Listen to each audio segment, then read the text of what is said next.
I'm going to come to the question I wanted to ask first, but I got to ask Jeff. Can you just give us your thoughts on what you just heard from Kelly?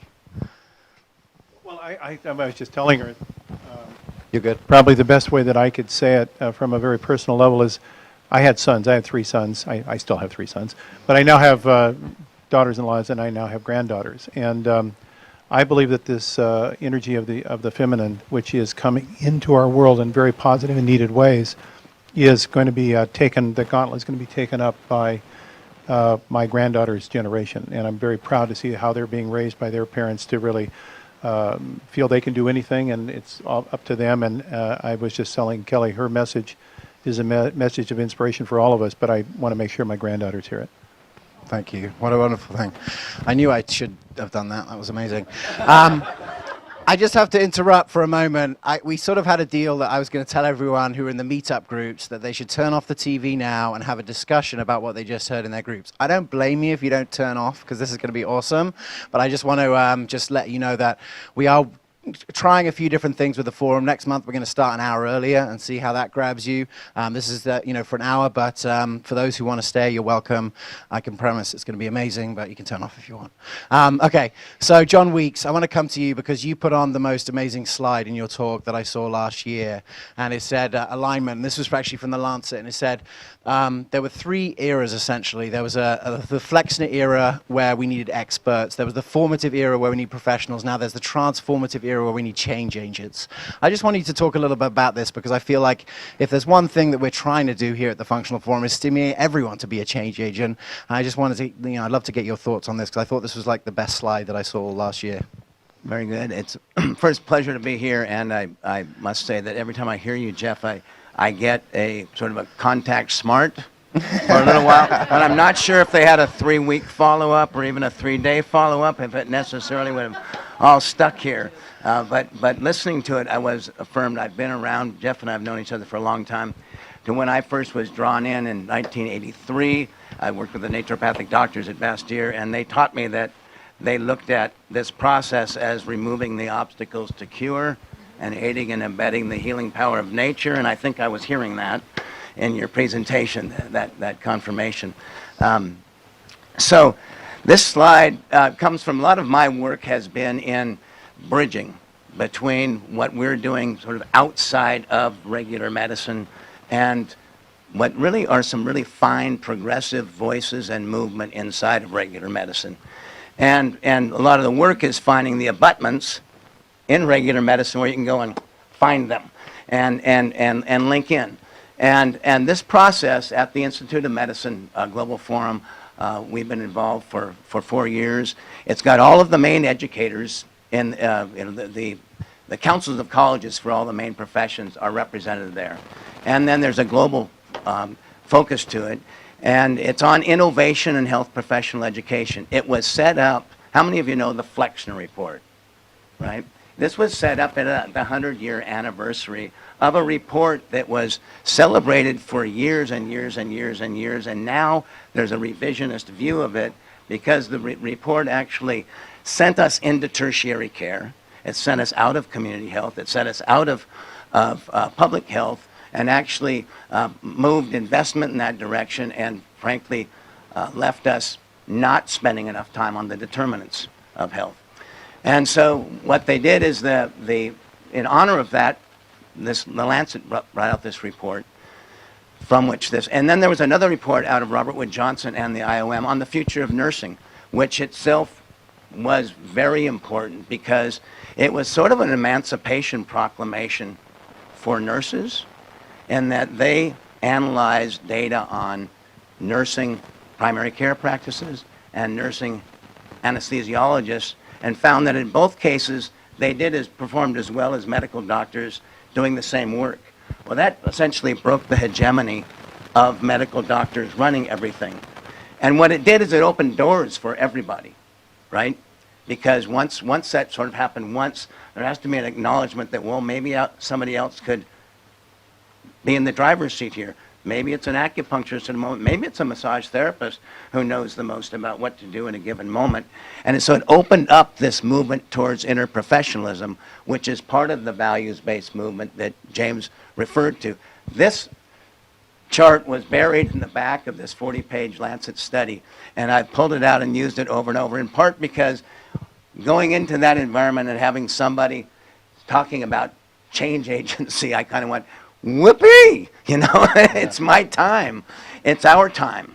And what they were referring to is that in this world that we live now, it's international, it's more global, so there's a movement of population and there's a movement of ideas. The traditional medicines that many of us use and are influenced by in many ways, there's much more movement. There are populations that are accustomed to using those therapies and practices that are here. We have this realization we need to break down, frankly, the tertiary care institutions, sort of tip some of that money out into the communities. And that's where most of our practices have been germinated and are still being germinated, is out in the communities. And it, of course, is something that the Functional Forum is doing very well, is that the rapid change in technology is creating huge changes.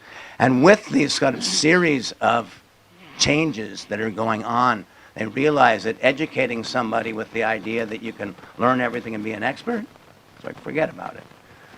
You know, what you can learn to do is learn how to, the phrase I liked, I went back to the study to try to find it, and I couldn't find the exact language, but was talked about when this was first brought up, is actually it's an era of living with ambiguity. You know, it's not that time of, we know it all, it's very clear. It's realizing, and that gets into how do you research whole systems. Mark Hyman was talking about that. You know, at Cleveland Clinic, they're looking at how do we actually measure the black box of functional medicine. Let's not worry about right now what's in the black box of an integrative practice. Let's actually just look at what happens with the black box first. Let's be comfortable with that ambiguity. That might be the way for us to go forward. If we want to back off later and ask the ancillary questions about what was most influential, fine. But really, we're in a pretty sad situation with our medicine. It's time to be thinking about another example of that is in the opioid response.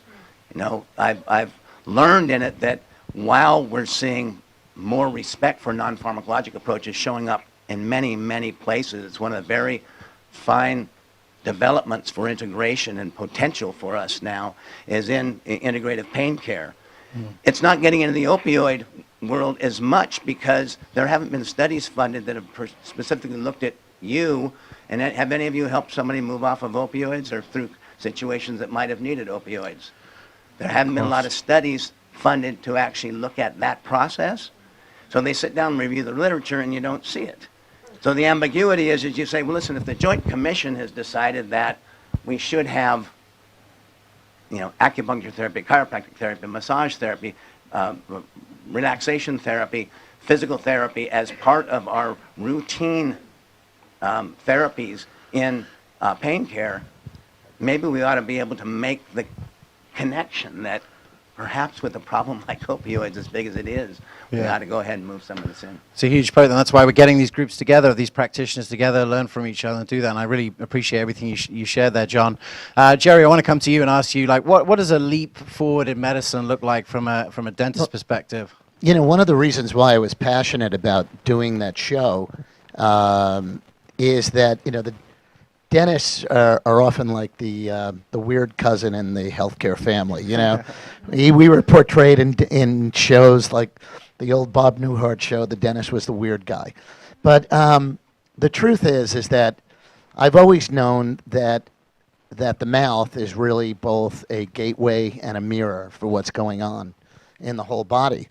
But there was a dysfunctionality that Kelly spoke about, and that bad science and bad medicine gets repeated by new bad science and perpetuates something like the use of fluoride or dental amalgam, mercury-containing fillings that I'm embarrassed to say even exist in the dental profession. But the real breakthrough, everything we know about disease has changed.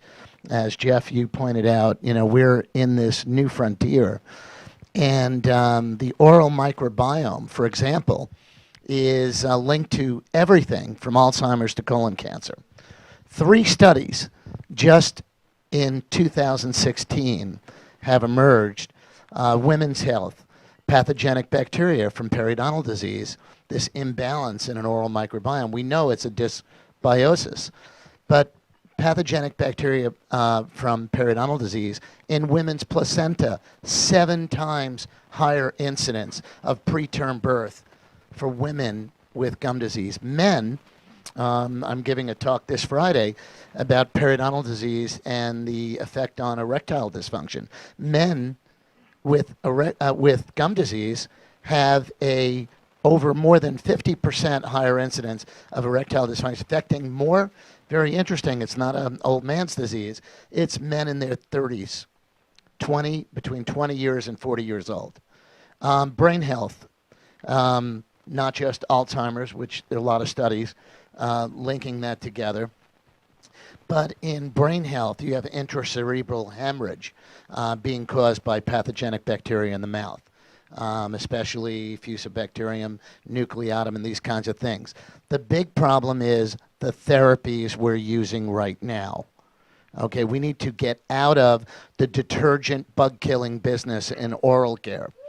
Okay, we need to really get away from the scorched earth policy of killing germs on contact. I don't want to name brands, but the leading tube of toothpaste in America that makes $4.3 billion a year uses a known pesticide in the toothpaste to kill plaque. And then they show Kelly Ripa with her white teeth saying, this is great, kills more germs than anything else. Well, those germs in your mouth keep you alive. They aid in digestion. They even, I've spent 17 years in oral microbiome research. And I'm happy to say we have, something I developed called Revitin, R-E-V-I-T-I-N, Revitin.com. I don't have a slide to put up on the book yet.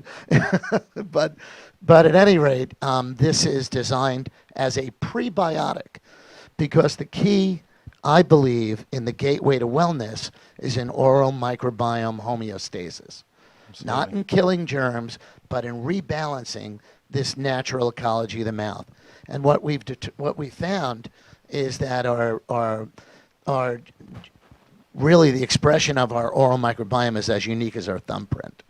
Yeah. So in terms of the leap forward in medicine, James, I think the mouth is on the forefront, and your dentist is on the front line of your ability to live a longer, healthier life. And we want to be part of this functional medicine community, which is why I'm really proud to be here and to be working with such a fantastic group. It is like the scene in Close Encounters of the Third Kind, where we had this consciousness, and we're all being called, and we're making that mountain with the flat top in our living room. That's a good reference. Yeah, I think that's Can I say yeah, something of course. really, really quickly? What I find, and your comments just resonate to me so strongly on a personal level, because oftentimes we, as providers, have a lot of knowledge, and then somehow that knowledge doesn't sink into our own lives. So let me this is a mea culpa. So for years, I was working on periodontal research as it relates to the immune system with a whole group of very dedicated dentists. We published papers on this. And I was playing basketball one day, and I got hit in the mouth, and I had an injury to one of my lower teeth that required a root canal. I had the root canal done by a friend who was another basketball player. He was one of the top endodontists in our area, and he lectures all around the world, very good at his work. And then a number of months later, not putting this together, a number of months later, I started getting sinus problems, right? I'd never had sinus problems in my life. So I thought, geez, I'm getting allergic to living in the Northwest. Well, I've lived here like 20 years. Why did I suddenly get allergic to the Northwest? And so then I was getting congested all the time, and I had drainage. Then I got lymph glands started to get swollen, right? And it was on that morning I thought, oh, this is not a good sign. This is bad. And then I suddenly looked at myself. I said, your root canal, Jeff.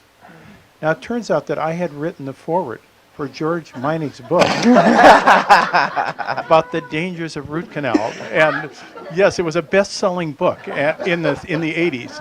I mean, so just to really reinforce what you're saying, so as soon as I got that problem cleaned up, that was like 15 years ago, I haven't had any sinus problems since. So, you know what, Jeff? What you're saying is so true, is that many dentists are in the dark they're doing things because they learn this. And I'm trying to start a Center for Integrative Dentistry at New York University. Hopefully it'll be the first in the country. But I'm getting a lot of pushback. New York University was the first to take mercury out, dental amalgam out of the clinics. And then they got a lot of pushback from the American Dental Association, and they had to offer it if someone asked for it. So they don't offer it to a patient, but if they had to put it back in, or it would affect their accreditation and other things. So we really, it's groups like this and great dentist Martha Cortez here, and Luke Gross is here somewhere. He's got a fun hat, but it's we're sort of even behind, I think. In medicine, I see many great physicians moving forward into this, what you said, John, about this uncertain territory. It's a new territory. We're on the moon. Yeah, absolutely. We're really on the moon here. But it's exciting, and it's great. And I think there's a tremendous consciousness that's building and it's resonating. And spiritually, I think it's even resonating. Kelly, I want to just come to you on that point here because, Jeff said something amazing in his talk there. It's like suddenly he just knew it was the root canal.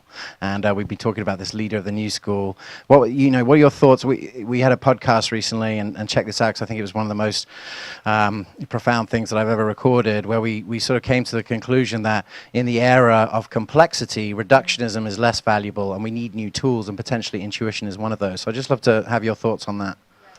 Yeah, I mentioned even in our conversation, Alan Watts, whom I have a mild and enduring obsession with, talks about this example that maybe some of you heard, but I think it's the best way to convey it, right? He talks about a heron, right? So a bird is on the edge of a lake, and the heron essentially has the option to dart around, trying to survey the entire scene, looking for where a fish might be, right? And so this like frenetic sort of earnest effort, right? And that's operating from the space of the mind.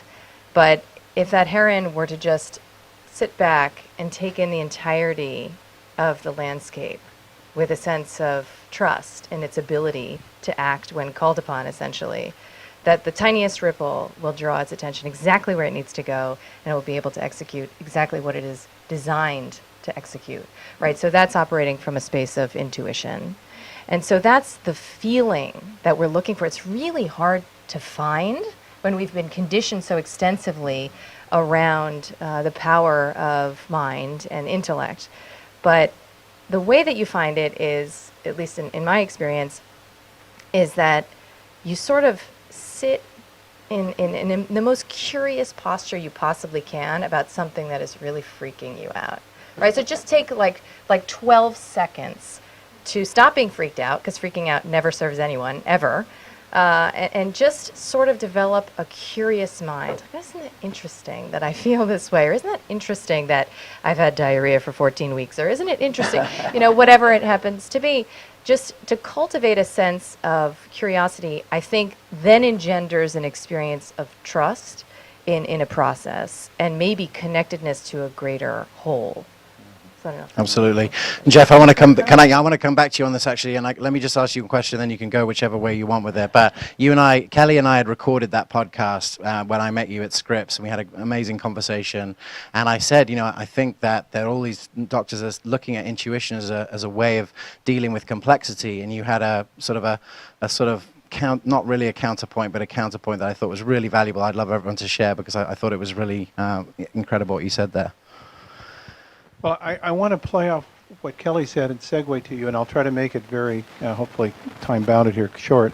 I had an experience today, Kelly, that reminded me of exactly what you're talking about, because as I was walking down Avenue of Americas today, I went by a park, and there was a bunch of jugglers in there. And I was remembering when I learned juggling. I tried really hard to learn juggling, and my sons got really good at it really quickly. It really ticked me off. I mean, they were just like little guys, and they were juggling all over the place, and I was dropping the balls, and it was really aggravating. And then one day, and those of you who have done things like this, you know what I'm speaking to. One day, all of a sudden, I got out of my mind. I got into my state, and I juggled just immediately, boom. And I don't think it was because I'd been practicing for a long time. I was in a state function to be prepared to juggle by being in that moment, right? And I think that this concept of intuition and how it relates to complexity is that when you get comfortable with the fact that we live in a complex universe in which all the answers will never be there, and we strive as organisms to try to understand, but we will never gain mastery of understanding, and that becomes part of the joy of living, then you can have these discoveries, right? They just come up like you suddenly start juggling. And it wasn't because you practice getting mastery of complexity. And I think that's a form of what we call intuition, because what you're doing is you're really going to a primal state that's in all of us, somehow in the deep code of that three-dimensional structure in our beingness that converts sunlight energy into motive thought and power of the human body. There is resonant in all of us that, but we have pushed it away, and you said it very beautifully, because we don't get tested on that stuff, right? It doesn't end up in true-false questionnaires very easily. John, we have to use the thing because no one can hear at home. Yeah, I mean, do you want to answer that, Kelly? Are we socially conditioned the opposite way, was the question. Please just put your hands up. We can, yeah. Certainly. I mean, that's part of what I tried to depict is that, some would estimate that we're about 5,000 years into patriarchal orientation, and there are many theories, about what ushered in that transition, spanning from the development of an alphabet to agricultural, initiation and relating to the world as, and the natural world as something that needed to serve our needs in terms of like a utilitarianism rather than sort of like a co-creation and a balance and a harmony with the environment. So there are a lot of theories about how we've gotten into this place. But I like to think now, if you asked me a year ago, I wouldn't have felt that there was any need for us to be exactly where we are now. But I like to think that we needed to go here. We needed to stray as far as we've strayed. We needed things to get really off and for our species to be sicker than ever in its history. We needed that to happen to awaken this pull back, like I said, to the continuum. So it's all poetry. It's all exactly as it should be. And so there's nothing to be depressed about. Yeah, absolutely. To go back to the book. Yeah, Gerry, I wanted to just ask you just your thoughts here. I mean, you've just gone through this show. You've been interviewing all these like functional medicine leaders. Were there certain things that came out of that show that speak to this conversation? Absolutely. I think, one of the common denominators, I think, from everyone, and this has been such a blessing to me to be able to do this, and this was really just a quick little promo. The show will air in mid-May, and it was actually picked up by the Ion Network as well. So there's a lot of interest. I kind of went into this thinking, this will be more. It'll be a higher brow Dr. Oz, We're not going to be talking about Garcinia Cambogia and things like that. And so, but the common denominator was there was a passion and a love for what every doctor person that was on the show was doing, and that ties into what you were saying, Kelly, and you as well, Jeff. And that is that if we could just get to that state where we think positively. I read a book a long time ago, Bruce Lipton's Biology of Belief, how what we believe can change our DNA. And now we're seeing the science of that with what Jeff was presenting, and how what we have in our conscious mind has a profound effect and transcends so much of the physiology of our bodies. And I really think, so I try and, it's all this 2 words, right? Think love, because love is this universal current that heals and binds and connects, and it's on so many different levels. And like the Beatles, all we need is love. It seems like a nice song. Now we know there's a science behind that, and I'm really excited about that. John, I just want to, let's have a round of applause for that. For sure. John, I just want to come back to you here on a question because, I know we've talked a lot about functional medicine tonight, and, some people identify with other labels, naturopathic, integrative, or otherwise. And I think part of your work has been to sort of bring things together in certain terms. I know you wrote an article recently about how there's so many naturopaths sort of leading the charge in functional medicine. Where do you see these sort of levels of cohesion between all these different professions that we're representing in the functional forum? Great question and a fun one to answer here, particularly kind of this homecoming with being here with Jeff, reminding me of some very early days in a